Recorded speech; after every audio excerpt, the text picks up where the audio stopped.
Hello, everyone, and welcome to this conversation presented by White House Custom Color. Are you trying to mute me? No, it's just real loud, and I can't. I sold Amazon when it was $25. Listening to listen, not listening to respond. Yes. Oh, thank you for that. First off, Allison, tell me about yourself and who you are and where you are, and give me a little bit of Allison info. Okay. Allison info. Allison lives in Park City, Utah. Like one of the most beautiful places in the whole wide world, by the way. I love it. I absolutely love. My house does look out at the Olympic ski jumps and the bobsled and the biggest ski resort. I went Park there City. and it's awesome. Yeah, Yeah. I love it. It's been amazing. Currently we're in mountain biking season. So world-class mountain biking trails are going on right now. I live about 7,800 square feet above sea level. So we're definitely high altitude. I have 3 kids. I have a 20-year-old, a 17-year-old, and a 14-year-old. And I have been in business as long as I can remember. Shot my first wedding at 17, started working for other photographers around 1998, maybe 97. Had some fabulous mentors and master photographers in my life early on. Scott Soderberg, who's now in Michigan, was a big influence in my life. And I was going to say, I've had English photography. English is my maiden name. So Allison English Watkins. I keep the English as an ode to my grand vision in life was always to have the English garden studio. Yeah. And you can't do that when moose and porcupine and elk roam through your yard and eat everything. So we've just English gardens are not conducive to elk. No, I could run the English unsafe petting zoo very well. But as far as growing ivy and tall trees, that's not really happening. We're more aspens and sagebrush around here. The first year we lived up here, I spent an exorbitant amount of money on daylilies and then never have seen them bloom because they just are so tasty for all the animals to eat. Right. So, right.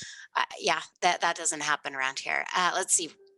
What else can I think of that would be fabulous to tell you? I love my job more today than I did the day I started it. I always felt like I always knew I loved it. It was what my happy place was, but I absolutely jump out of bed every day, so excited for whatever is coming my way that day. I love it. That was a fantastic and legitimately unintentional segue into what it is that I want to discuss with you. Cool. Let's go. This is what I was going to say. I saw you present a couple weeks ago at Camera Craftsman. I was fortunate enough to be allowed to be there. I was in the room. And your presentation struck me in that I feel as though you're certainly not done with your career. You have a long career ahead of you, but over the last 20 years, you're in a position, 25 years, to look back on a lot more years than so many other people are. There's a lot of new people coming in constantly. And it's not like even 5 or 10 years. You've been doing this for a long time. And I feel as though, hearing your story, that you're able to look back, and you mentioned you have a 20-year-old, a 17-year-old, and a 14-year-old. And correct me if I'm wrong, I don't even know how you're going to take this, but I feel as though you're able to look back and say, I did a good job at being a mom and a business person. That I put my family first in many situations where I had the opportunity to not put my family first. Is that fair? I would say that is fair and 1,000% intentional from the beginning. I worked for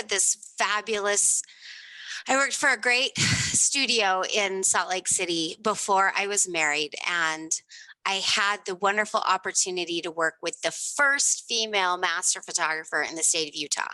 And she was like the only one for 20 years. Like it was just her. And so she was kind of at the later end of her career, and I was more at the early kind of dabbling. And she said to me, look, I can't get the years back with my kids. And I regret it. She said that. She said it. I can't get the years back with my kids. Her kids were probably like early 20s when she said this to me. And she said, I can't get those years back. I can take pictures the rest of my life and that can never stop, but I can't get these years back. So and this was before I was even like had a family. She said, if you're thinking about doing this, keep that in mind now, because you don't want to live with any regret. So it's been very intentional to be, I appreciate the fact, I feel like you're one of the first people who's acknowledged, I've been here for like ever. Well, I wanted to be careful. I don't want to make it sound like you've been here forever, but I do think there's meaning and there's importance in the fact that you're not just off the bus, right? No. Like you can look back, and honestly, people can look at your face and think, is she 24 years old? You look very young. You really do. You just Thank did. you. But you have half of a career, or maybe even a third of a career. I don't know how long you're going to do this, but you have 3 children, and they're not young babies anymore, but they were at a time, and you have had this business during their entire lives. You've been doing this. Yep, their entire life. And I was telling Vicki this. I started telling Vicki this. Vicki and I got our masters the same year. There was like a whole group of us. We're in this big, huge, ginormous picture together. And I didn't even have all my kids yet. I still had one more to bring into this world. And I have watched the people like Vicki and Lori and Sandy Putch, a lot of them. And I stayed very intentional to my kids at that time because my kids were young. I don't think you had kids at that point. You know what I mean? You didn't even have them. So it was like full gas. And there were years that it was really hard. It was intentional, but really hard to stay home. And I always ran the business, but I was the one up until 1 o'clock or 2 o'clock or 3 in the morning, trying to work while the kids were asleep. I had a middle child who absolutely cried for years. He's amazing now. It was totally worth it. But at the time I was exhausted, and that kind of made me make business decisions to switch really to the focus of the family, which family portraitures as opposed to weddings at the time is where I was, because he was like, sorry, Mom, I can't live without you for that long. You gotta stick around a little closer. And so, but through those necessities, I found where my heart is, and that is 1,000% with the family. I love mine. I'm passionate. I never knew if you always hope you get a family, but you never see it materialize. And now that I've got one at college who's getting electrical engineering, and one who's going to be a senior, who's working like 3 jobs, like amazing jobs. He teaches guitar, he coaches mountain biking, he works at the grocery store. And I got my little Spitfire monkey who's 14. And I think it was worth it. It was worth it. And I felt like I always tell people when they ask, I felt like one time we helped move, this is before we were married, we helped move my uncle's new wife across a couple of states. And the U-Haul had what's called a governor. You know what I'm talking about? Yeah. Like it only lets you go so fast. Yeah. And I turned like 41, 42, and I felt like I traded in the U-Haul for like a McLaren. Because if you're going to ask me what I was like, I've been checking along in this U-Haul. I'm impressed that you know what a McLaren is. Most people don't know what a McLaren is. Oh, I know what given the choice, McLaren would be my sports car of choice. Me too, P1. Really? What color? Orange. Orange is good. I also really like, they have like this Pacific blue, I have a very specific orange P1 in my mind that I've had for years. It's been, I might even update it now if I actually like knew the options, but orange P1. Orange is McLaren all the way. That I know it. It's the quintessential. So You hit the nail on. no. Sorry for that digression. You just Good to know. We're struck a McLaren nerve. people. Yeah, the richness my kids have brought in when we vacation, sometimes in California, like we'll have to go just to the McLaren dealership to visit them and I'd sit be in like them. a little kid in a candy store at a McLaren dealership. But you're Well, okay. So, but to your point, right? Yeah. I'd like you to unpack that a little bit because Okay. you hit 41, you hit 42. Okay, and let me preface this real quick because this is what I was thinking about earlier for myself. I gotta inject some of my own personal anecdotal things in here for a second, because about a year and a half ago, I'm at dinner with a good friend of mine who shall remain nameless. Nobody knows who he is anyway. And him and I have kids about the same age, right? And our kids start at the time they were probably starting around 5 or 6 years old, right? And then we have a couple kids a couple years older than that too. But he's like, man, he was down. Right? He's down in the dumps talking about, I can't get things going. I'm worried about this, I'm thinking about this, all work stuff, all business stuff, all money stuff, all the stuff, right? That I know a lot of guys and women too, it doesn't matter, but a lot of people think about, especially maybe at this point in time in our lives, and what people can call it a midlife crisis or whatever you want to talk about. And I'm not saying that that's what he was having, but he was leaning towards that type of a mindset. And I was thinking about it and I was like, listen, dude, we got like a decade here. This decade of the 20s, the roaring 20s that we're going into. This is before what happened last year, but going into the 20s, this is a decade that we have to be dads. Like, this is our dad decade, right? Like, this is it. And of course we're going to be dads in the 30s and the 40s and the 50s, but the 20s for us, different. the way that we were positioned, that's our dad decade. That's the one that could determine what all the other decades are even like and beyond for our children as they grow. Yeah. And he's like, yeah, that's right. And so when you spoke at the meeting, that's what I was actually thinking about, because of the intentional piece. You have to be intentional about it, because there's too many things that'll yank you out of that space, right? Yeah, like you said, it was totally. hard to stay home. There were times where it was hard to stay home, but you did it intentionally because you were aware that those were your mom years, right? Yep.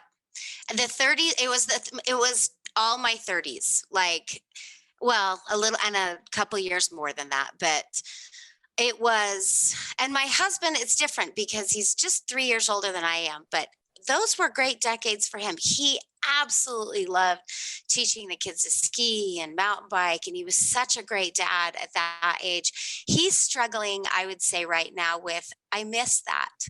Is right there going, my kids don't need me anymore.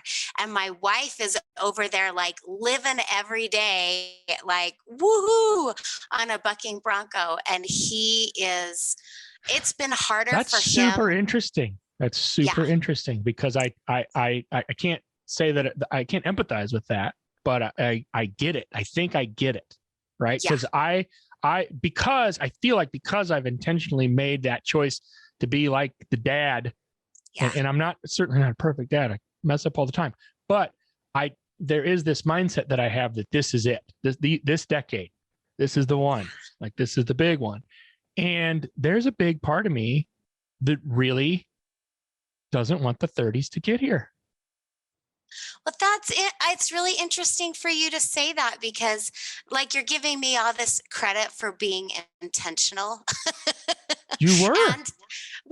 But to a point, here's where I'm going to I'm impressed with the fact that you've like carved out this period of time where you're like, this is my decade to do this and I'm dedicated. And that's awesome.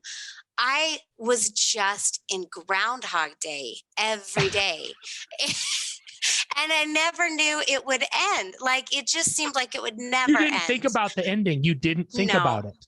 I don't think I could or comprehend. I don't think I could comprehend it because to comprehend it, do you ever have like a meeting and you're like, dude, it's over in like 10 minutes and that 10 minutes like lasts like an hour and you're like, oh my gosh. So if I think about the ending, Like an NBA game. Yeah. Oh yeah. That's totally what parenting is. It's an NBA game time clock. You're so right. You're like, oh, now we're in timeout. Oh, we 37 seconds. Oh, that'll be an hour and a half. Yeah, it's never. And then at the last minute, your kid throws in that free throw and you're like, oh, it was worth it. The whole thing was worth it. But yeah, I like it. But I'm impressed. Like, I think I had to kind of shut down. And I think that's part of my excitement is that I was still finding ways to keep in the bigger bubble. I kind of started speaking a little bit and I had to close that box because it was months of prep beforehand. Then you're gone and you're exhausted when you get home, and the schedule, like, it's just the emotional commitment that I was keeping. I just kind of had to say, look, I love to teach, but I can't do this with these kids. So I closed that box and I started looking around. What else can I do? I really do believe this. And we were told this too before children because we did all that before the kids. I mean, everyone that goes different for everybody. So I'm like the older dad now. Right. But we were told by some very reputable people that I really respected and still do that you will think maybe, especially when you're younger, that you can be good parents, good business owners, and good speakers. And I had some people say, if you're really good, you can pick two. Yeah, I was going to say, pick two of those. And a lot of people, even if they want to be good at all of them, will only really be able to succeed at one at a time. Now, that doesn't mean that you can't be a good business person and a good parent. I'm not trying to say that. But what I am trying to say is there's only so much time in the day for all of us. And I don't know a lot of people, if anybody, that would be quick to say, I ran a business for 20 years. I was a great parent for 20 years. And I spoke all over the world for 20 years. And I crushed all of it. No. Whoever gave you that advice, like, you want to give them a big hug and say, these are the nuggets. I have. This is the these are the moments where it's like the cautionary tale for me, which is, don't have the regrets, don't do it, and you can't do it. And I think that was always my fear is it came to you in that form. It came to me. I can't say that I was like a stellar business owner when when the kids were really little. I specifically remember a wedding. I was like completely pregnant with my last, and she was a girl, and I was sick as a dog. Like, I was on the $70 a pill Zofran pill that they give chemo patients to like function. And it was 3 months. It took me like 3 or 4 months to do her wedding album. And she called me so mad. And I was like, I'm growing a human. I'm doing the best I can. Like, it just give me some space. Yeah, like, I promise in 20 years, if your marriage lasts, you won't remember whether it took 3 months or 6 months to get this album. I promise this is not a thing. So, I can't say that I don't have some war wounds with all that. Of course. Yeah. But it's taken me, like, I would definitely say, and that's another thing is I think if you're in tune as best you can, or you get smacked in the face, you don't really have to be in tune. You can get smacked in the face with the fact that your kids now need you as a different parent. Yeah. And a couple different way. Yeah. Your kids need you. And my kids need my mind more than ever today. Mm. But they give me a lot of freedom with that too. So Yeah. when I'm present, I'm present. But, when I'm observing and they're home, I think you heard me say this, like that period of time right after school, sometimes I pepper them with so many questions. How was their day? What happened? Who'd they eat lunch with? I mean, they're like 17 years old and they're like, Mom, stop it. But that is just because I am like the question queen. I love knowing what happened to people. It gives me a frame of reference. And sometimes the little nuggets come out in those moments of like what's really bothering them or what's really going on or, anything like that. And so I love to be home for that period. And then I'm okay to run around for a little while and I'm okay Yeah. to do this like right now. So I think the gratitude that I have for my life, that like you've got this 10 years and it's going to be awesome. I love watching your kids and I love watching your stories. I have followed you guys for a lot longer than we've officially been friends. Right. But but at the same time, I kind of had that. I had that for 10, 12 years. And then I think my kids kind of came to me in a lot of ways and said, Mom, we need you to be our grown-up mom, not Right. the little kid mom. Very interesting. Right. Yeah. Yeah. Right. So Well, and we transition.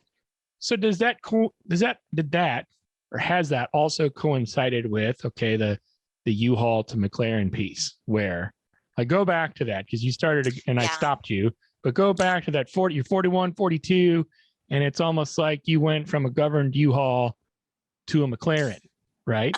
and that coincides with, your kids being older and also Yeah. really needing you to be a different sort of mom at the same time. Right. And you just really wanted to talk about McLaren some more. That's all. I That's did. why I you're got yeah. you said that word and I was off. But Yes. that, what did that look like then? Like how both the transition and then on the other side of that, as you are now, like what is that? Well, I feel like I spent all that time, probably 20 years, grabbing the pieces, kind of building, like if you've done a puzzle and you have to flip all the puzzles to the right side up Yeah. so that you can see the piece. I think I've Right. been, or you do the edges first. Yeah. I think I'd been Yes.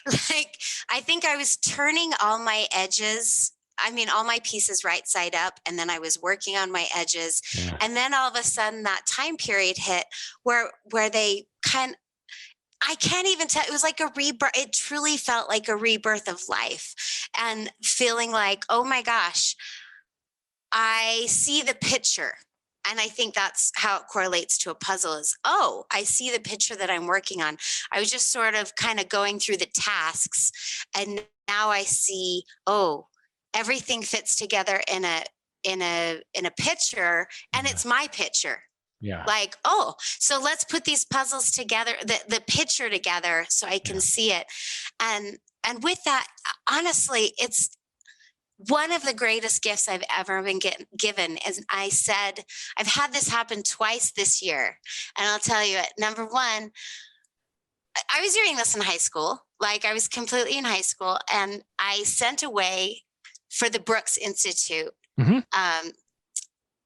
like college catalog, because I was like, well, this is kind of like, and my parents didn't like really see me as going away to college. And they're like, well, if you do that, you're going to move to California and who knows if you'll ever come back. And, Right. so I was kind of like, oh, scary. It's not Right. that they said no. It's just that they passive Did not say aggressively, yes. they did not say yes. They were kind of like, we'll see if she gets, so pin that. And then getting to really have some great conversations with you and Vicky just in the last couple of weeks. I think, holy crap, I have all these people that were instructors at the Brooks Institute in my life now. I've got Tony Corbell and Tim Myers. I've got these people that I'm on the first name basis with and are friends of mine, more than professors, they're friends. And then I've got you and Vicky, and I think, holy crap, There's a million different Dr. Seuss paths, but sliding doors, they all left. I feel like they all came to the same place. Like, it's a crazy different path, but somewhere along those lines, the education, the friendship piece, some were faster. Some bought the McLaren first and then traded it in for the minivan. But I went with the U-Haul, and then I traded it in for the McLaren. But either way, everybody always kind of equalizes and you end up where you're supposed to be. And having the faith that was coming for me and was at the end, I mean, all I can call it is faith. Like, that's the only thing, is to believe that at some point, all of these pieces would come together and the picture would be there. That it all was the right thing. No regrets today will mean a great picture in the future. And of course, we all have regrets. Like, I'm not saying we don't have regrets. Like, I say stupid things. I don't have a great filter. Yeah, of course. But no. But the big piece to me is that you really are in a position, and I say this for because I just feel like there are a lot of people, and there may be some people that listen to this that are there kind of at that.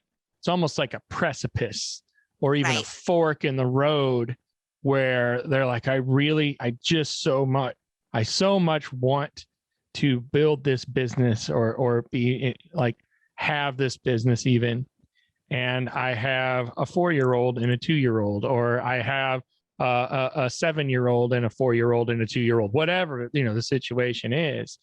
And you kind of have some decisions to make, right? Like whether you like it or not. I remember one time I was talking to a workshop attendee. This is like 15 years ago. And we had this big studio, and it was all, everybody's like, oh, they got all this stuff going on. Well, and that was before kids, right? And this lady came to me and she said, I'm out of my house. I want to have a studio like this. There's a space for lease. It's 3,000 square feet. It's a mile and a half from my house, so it's pretty close. And I said, right. I said, okay, so how many kids do you have? She said 3. And I said, how old are they? And they were young. They were on the younger side. And I said, okay, you're going to have 3 more kids. You want to go from 3 to 6. That's what you're going to do. The second you sign that 3-year lease or that 5-year lease for that building, it's going to be at least equivalent in your life, I think, to having 3 more kids. And then so the 3 kids that you have are now going to have 3 siblings that you're going to need to take care of just as much as them. Amen. And she started bawling. And I didn't expect that. I was just like trying to illustrate a point, And I wasn't even trying to say don't do it. I was just trying to say, think about what it is that you really want, and then is that what you really want, right? And she didn't do it. She sent me an email like a month or 2 later. She's like, I didn't do it. Thank you for the advice. One way or the other, and it's because I think it's easy to want those types of things or think you want those types of things, and I think it's harder for us to understand what it actually means and what it actually looks like on the other side. Well, that's one of the wisdoms that you have to share with people is, by all means, you have been through that. Like, yeah. Yes. Like I live in that now. You absolutely, I mean, who in their right mind doesn't want to have their name on a building or a cool studio? Come on. I'm as human as everybody else, but I mean, for those in podcast land, behind me is my basement home studio.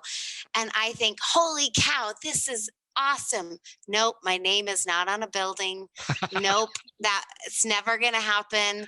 And that's okay. Like I'm tempted to make myself my own little metal sign to hang on my door just because that might, feel good. But I had a very similar experience where I was kind of mentoring a group of women around the country. And this would have been 15 years ago. And a lot of them presented that same thing. They had young kids and they wanted I think about that time there was this big boom. Everybody wanted the studio storefront. There was. Don't you think there was? Yeah. There was like there this absolutely big, was. Yeah. And they would say, what do you think. And I would say, are you done having kids? Like, are you done with all of that? And it's not because I was trying to keep them small. I think it's because I just didn't want them to have any regrets, because I wanted them at the time to choose what I was choosing selfishly, which was to stay at home. And what's funny is within 3 years, all of the group that had opened storefronts had closed storefronts, Yep. because you are marrying, you are Mm. adding a person to your marriage, you're Mm. adding kids to your family, and it's called a business. Mm. And it takes that. It takes all of those things to make it work. So I think your paradigm of the three, like you can choose, two of the three, And there's it's no still going to be hard. It's Yeah. like the choosing two of those three doesn't mean it's going to be an easy road. No. I think that choosing two of those three means that it's a feasible road, right? It's not out of the realm of possibility, No. but it's difficult. Being a good parent is difficult. Being a good business owner is difficult. Being a good speaker and traveling is those are all difficult things in and of themselves. They're mad skills. They're amazing. And all I can say is I think that there is a great parallel with the tortoise and the hare. Mm. And both people finish the race. Both animals get there. They both have their own style. And Yep. really, it isn't about one being better than the other one. There's more just bursts of energy or kind of like slow plodding. I mean, and either way will get you where you're going. But when you have those small kids, I give this kudos to Mary Fisk Taylor because I think it's the best. Let's see if you know what I'm going to say. Your ego is not your amigo. You can't choose ego during those periods. There will be a time that you can. There will be time. I think when we're young, and then when we're, in college, we get to be the center of our universe. Yeah. But when we kind of commit to other things, we get to go, no, I'm working today in my pajamas all day long. There's no respect going on here for self, but I'm choosing those kind of things. But then that's what I'm saying. I traded in the U-Haul for the McLaren. It's not that I'm choosing ego first. It's just that You're in that phase. I'm in that phase where I get to kind of go a little faster than I used to, travel a little bit more than I used to. I get to have some opportunities that I said I'm not doing during this phase, during my children's small phases. And I can do it with a clean conscience. Yeah, And I like. that- Okay, so I like that piece. That's amazing. And that's Yeah. it's not like you've never done anything that you regret, but you No. can move forward in this phase with a clean conscience and be able to look back and be happy and satisfied and feel like that you did the right thing, really. Right. And so finish with this. This is what I want to wrap up with. It's another McLaren metaphor. You're in the McLaren now. Okay. Vroom. You're on the Autobahn. You're no longer driving an interstate or a rural route with a U-Haul behind a grocery getter. You're in the McLaren, right? Okay. Dragging somebody else's stuff across country. You're in your McLaren. It's you, right? Uh-huh.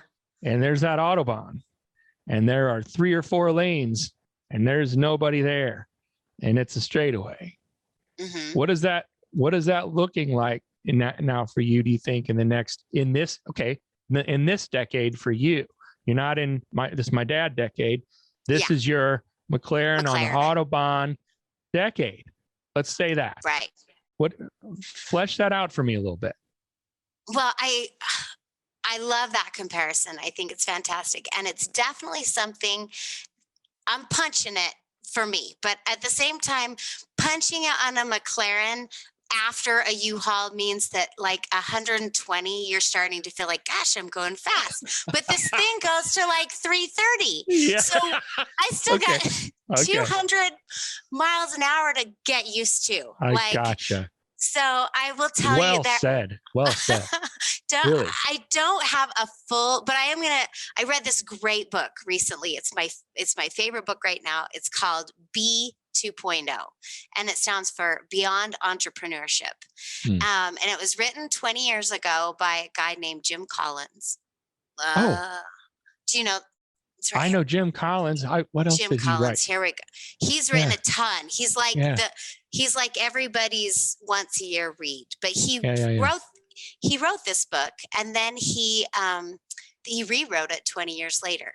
Oh. And he talks about he was kind of the original person who coined the phrase big, hairy, audacious goals. Like he was that guy. And he has this story about climbing with Tommy Caldwell, who was the guy who did the Dawn Wall, if you're up on your movies. Yep. And he is a contemporary to Alex Honnold. And I guess, and he, and everybody knows Alex Honnold. A lot of people know Tommy Caldwell, but they know Alex Honnold a little bit better because he's more sponsored. He's kind of more extreme. He's more out there. But Tommy Caldwell and this Jim are kind of buddies, and they talk about Tommy Caldwell's desire to complete the Dawn Wall, which nobody had ever done. Where at the same time that Alex Honnold is working on Yosemite in this free solo climb. Free soloing, yeah. Yeah, and so they're all friends, they're all buddies, but at the same time they have two different goals. And he's sitting there, Tommy Caldwell's talking to Jim, and he says, Jim says, you need to have goals that you don't know that you can accomplish. That you don't, because I look back and I go, well, I didn't know I could accomplish being married, and I got that, and I didn't know about my kids, but I'm to the point where I get to I can sort of check those off my list. And I have only chosen risks that were really a timeline issue. Not a, can I truly do this? What happens between 120 and 320? That experience, I don't know yet. And so I've been kind of challenging myself on a lot of different things. And I think, well, does this align with my value system? Does this align with that? Is this going to keep me exactly where I want long-term? There's some flexibility to living that is a priority for my husband and I. We're kind of free spirits. And so at the same time, what does it look like once I go past 120 and I hit the top speed on the Autobahn is why I jump out of bed every day, because I want to shift into that unknown, I think, a little bit, that the scary unknown. And that's what Tommy Caldwell says. He says, in that unknown, when you leave that comfort zone, you have to innovate, you have to train, you have to become a different person. And in that, whether you succeed or fail becomes irrelevant. That's not important, but the person that you became in the process. Now, Tommy Caldwell did. It's the process. Yes. It's not in the end. It's all in the process and enjoying that. So I feel like at this moment, it's the same concept for Elon Musk. And no, I don't know if my family supports me on this, but this is my view on Elon Musk. And that is colonizing Mars is his big, hairy, audacious goal. Yeah. But in order to get there, we got to make so many innovations to make that possible that we can't help but benefit. Some of them will be stepping stones and some of them will be. So where am I going? What do I want to be? Where do I want to go with my next my additional 200 miles an hour in my McLaren? And I think you and I should go to Italy and rent some cars and do that. That would be fun. I'm now tempted, maybe I actually have to have the experience to know what I'm looking for. So I don't know. For me, a big, hairy, audacious goal would be to own a McLaren. Well, I have a son who's it's already on his to-do list. So, oh yeah. He says all the time, I want to own a this and a that. And I say, that's fine. As long as you can afford a house to put it in. I don't want that curbside parking on your McLaren or your Lamborghini in front of your house because he's living in your basement. No. And I say, when I come visit you someday, I'm not sleeping in the McLaren. I need a guest bedroom to come visit you wherever you are. But so I think that's kind of why I'm so darn excited, is that I'm ready to kind of play with that extra 200 miles an hour. Well, And I I don't, love the goal that you don't know if you can accomplish. I yeah, mean, it's kind of like terrifying and super exciting and everything kind of wrapped all into one. Is that like have something that you legitimately have, especially at this phase in your life, maybe. Like again, I got my dad decade here, and that doesn't mean I can't have that, but I got to focus, right? This is yeah, where I have to be. But I love for the phase at what you're at, both as a parent and as a business person, to have a goal that you really don't know if you can do it, but it's there. it's there. And I think my first step on that journey is to live with the unknown just a little bit and challenge myself and the fear and say, wait a minute, did I not choose that goal because I of ego? Because I spent the last 15 years not choosing ego. Does that like trying to keep that? So is this a legit goal? Is this an ego goal? Is this a family goal? And how about let's find something you don't know if you can do? Like let's go. So I'm searching for a thing to go, gosh, I want to live in the fear. I want to live, which just for a minute, even if it's just for a minute, like, okay, it's not going to be surprised when I tell you we've watched like all the Top Gears like possible in my house. And there is there's a speed when there's a moment when they're doing like speed tests around the track where they get to like the top, but then they're going to push. Well, can we get it to top out? Can we get it? And they don't kind of really know. There's that moment of like, ooh, are all the stars going to align and we're going to hit that top speed? And I kind of want to dabble in saying, yeah, what am I, let's pick something. And I will always try and live with no regrets, but I don't know. I don't have the answer yet. Get back to me in like 2 years and let's see if I ever Well, find it's that one of the reasons focus. why I wanted to ask you now, Yeah. because I want to follow up in a few years and see how it went. And I think you'll still be in process too. I like that. Oh, I think we're built in process. That's when the character is created, is in the process. absolutely. The process, I mean, that's cliche to say, the It joys is. in the journey, but It is. But it's true. true. It's true. And I find so many people that forget that the process and the evolution and the failures are the golden nuggets that we get to fill our pockets with. They want trophies and awards and things like that kind of say I've arrived. And by all means, like I kept all of my awards in a Rubbermaid bin and storage for like years. I was like, what are these even for? My kids like I don't even don't remember know this one. anything. Yeah. But the kids it didn't change. I said, gosh, if this award came with a Dobby the house elf, like to help me with the dishes, I would go for awards. And then somebody called me out on that. And then it's like, well, then you're enslaving, house elves and that doesn't work. And I said, well, yeah, but I'd give him a sock and, and he would live with me because he wants to be with me, not because I'm You would have the freedom to leave. He would have the freedom to leave at any time. But oh my word, all of those either milestone awards that seem to have, I don't know, they come and they go. You get the pin, you get the trophy, and it didn't build my character. But when I think about some of my failures and my hardships and the challenges and maybe making sacrifices, that's what fills my soul. That right there. And I heard a fabulous podcast. I have to remember. Oh, Adam Grant on We Work Life. If you've ever heard Adam Grant, he's like my favorite.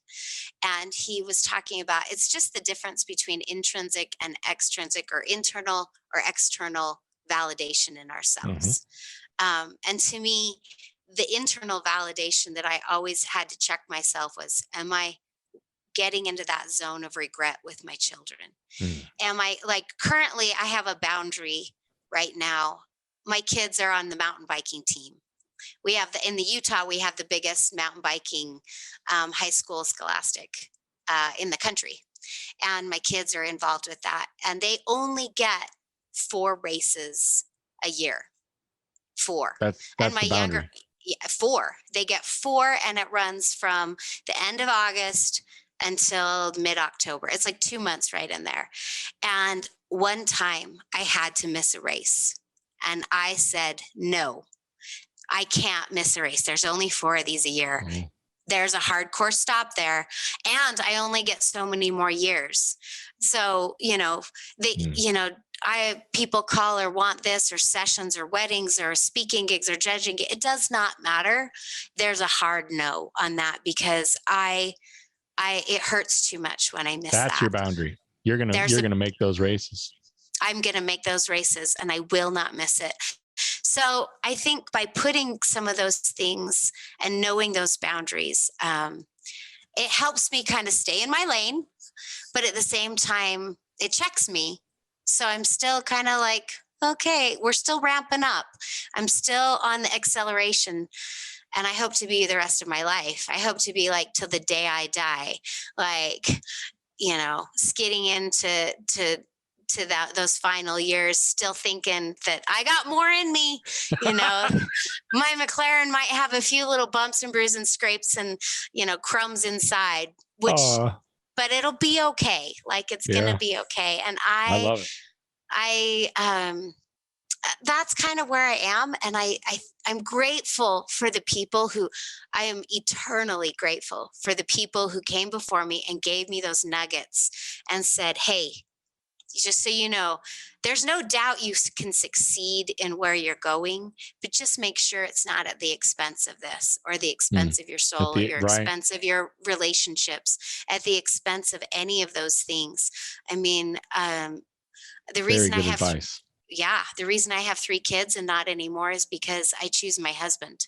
Like, nope, he was like, this is my max. This is what I can do. And I was like, cool, I choose you.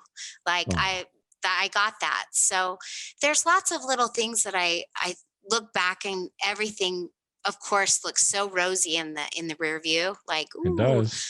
But at the same time, sometimes when you're making those decisions, it's, it's a challenge. And I don't think anybody will have any regrets, like pursuing maybe the tortoise when they need to be the hare when it's their time, trust me, people will get their time. Maybe that's the real moral of that story is that we get to be both at different times in our life, because I was the hare for my kids.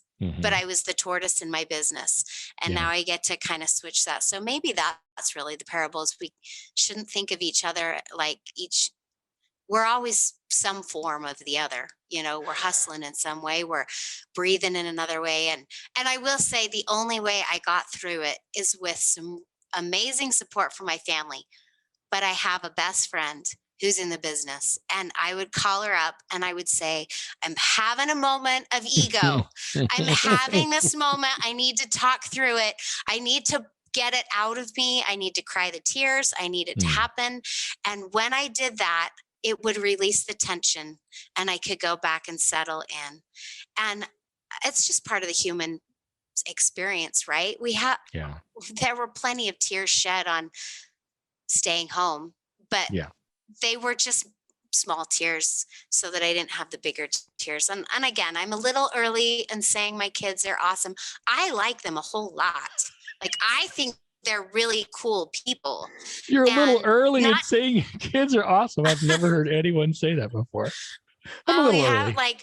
I'm a little early. We'll see where they go and what they do. But holy cow, if I get to hang out with some people, like I like these people to hang out with. Like they're interesting. They're not clones of me. People say, "Oh, your daughter's a clone of you," and I'm like, she looks like she belongs to me, but she's got her own things to do. She's all her my own kids. Person. Yeah. So I also get to have that joy of watching them become whoever they're going to become. Well, I'm excited to circle back around with you in a couple years, or maybe at the end of my dad decade, and at the end of this decade for you as you cruise in your McLaren, to find out how it went. Well, here's my question for you on that. Is your podcast has been a foundation of one of the reasons I've been able to kind of feel connected to a community when I don't see them. I don't know if you realize that, but I'll put on my podcast and I'll go for a walk and I get to listen to, a lot of the people I know, a lot of friends. I get to listen to you, and I feel like that connection has held me and satiated me to a certain point to allow me to be present and hear. But don't you feel like your podcasting, it may be your dad decade, but your podcasting, and maybe I'm wrong, so tell me if I'm wrong, allows you to be present with your kids and an awesome dad and still making progress in your own life. Am I wrong on that? Oh no, you're right. And I think one of the reasons regarding the podcast in particular is because it's easy for me. I don't stress about this the way that, I know a lot of people that stress about their jobs, and I'm not, I do have stressors in my job because I do other things than just this podcast, but the podcast in particular is not a high source of stress for me. So I still have plenty of energy and I'm not, it's not hard for me to put the effort into being a decent dad on top of the podcast. And that in itself, right? Yeah, it's a lesson, like it's easy, but your conversation, like I used to think about like your title, this conversation, because I think your conversations have changed in the last year. Don't you think? A little bit. Like, along with everything else. Like your conversations have definitely broadened your kind of, and your ability to share that relaxed, easygoing, engaged really has benefited me. And I know it benefits so many things. And the fact that you aren't stressing, you just said that. And I was like, oh, that's why I feel like, listen to Jed, I'm zenning out. Like there's a calmness there. It's because you don't stress. Like there's no stress involved in this. No, not in this. This is the easy, fun part of life. So anyway, thank you. I haven't really gotten the chance to thank you for being a part of my journey, which you don't even realize. Because sometimes when I'm feeling alone or I need that connection, I pop in, I hit the trails. I'm right on a mountainside. I hit the trails. I pop in my podcast, especially, who do I need to be friends with today? And you've given me that. You enable a lot of people. So I know this is, I don't think I got a chance to tell you that when we were talking in person. Wow. I appreciate you saying that. That's very nice. You're like, stop talking, Allison. Well, no, I like to hear it. No, I'm not one of these people that's like, oh, stop. I will listen to all the affirmations I can. Well, good. Because I think that you feel a need, and there's a lot of people who this community loves to come together. We're like nerds. Like we need other people with the same nerdiness. Yeah, and I get that. It helps us feel connected and closer, So thank you. Thank you. You're welcome. And I appreciate that. I really do. And thank you for being one of those that said yes to joining me and doing this. I really appreciate your time. Well, by all means, it's the least I could do to say thank you for all that you've given me and you give the community. But I'm looking forward to the next time. I better go get a McLaren. Maybe that is my next thing. Please do. Send pics. I will send pics. I don't know if I'll own it, but we'll be working on that. At least it'll be me in the McLaren. Oh, orange, man. maybe Pacific blue. Pedal to the metal, man. Pedal to the metal. There is a place in Vegas we can go do this, right? I know it. I know. Maybe we will. We'll have to see. Thanks, Allison. I know. Oh my gosh. Thank you so much. It's big heart from me to you. Have a great day.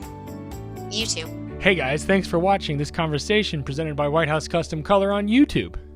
Be sure to check out our other content and click that subscribe button right there. Right there. It's there somewhere.